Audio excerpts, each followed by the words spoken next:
विदर्भातील बुलढाणा, अकोला आणि वाशिम जिल्ह्यांमध्ये मागील 24 तासांपासून सुरू असलेल्या मुसळधार पावसामुळे पूरस्थिती निर्माण झाली असून जनजीवन विस्कळीत झाले आहे। काही भागात नागरिक पुराच्या पाण्यात अडकले असून शेतीचे मोठ्या प्रमाणात नुकसान झाले। स्थानिक प्रशासन आणि बचाव पथक कार्यरत झाले आहे। मेहकर आणि लोणार तालुक्यांमध्ये काल सायंकाळपासूनच ढगफुटी सदृश्य पाऊस सुरू झाला। नदी नाले तुडुंब भरून वाहत असून शेतजमीन खरडून गेले आहेत। डोणगाव येथून धक्कादायक माहिती समोर आली असून काही नदीपात्रास 5 जण अडकले आहेत। गोविंद, आकाश, कुलदीप, अनिल परमाळे आणि ज्ञानेश्वर कराळे अशी अडकलेल्या नागरिकांची नावे आहेत। सकाळी शेतीसाठी गेलेल्या या 5ही जणांना अचानक वाढलेल्या पुरामुळे लिंबाच्या झाडावर चढून जीव वाचवावा लागला। बुलढाणा येथून एनडीआरएफचे बचाव पथक तातडीने रवाना झाले।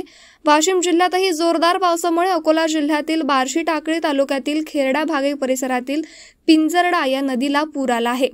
यामुळे बार्शी टाकळी ते पिंजरडा दरम्यानचा रस्ता बंद झाला आहे। नदीच्या पुलावर 2 ते 3 फूट पाणी साचल्याने वाहतूक ठप्प करण्यात आली। अकोला जिल्ह्यात सकाळपासूनच मुसळधार पावसाची संततधार सुरू आहे। बुलढाण्यात पावसाचा जोर वाढत मेहकर शहरातील नाले तुडुंब भरून रस्त्यावर पाणी वाहू लागले।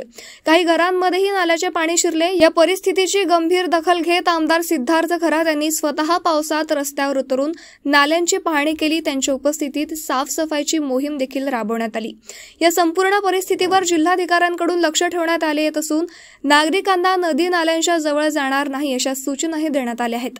आपत्कालीन सेवांबाबत संपर्कात राहण्याचे आश्वासन देखील प्रशासनाने केले आहे।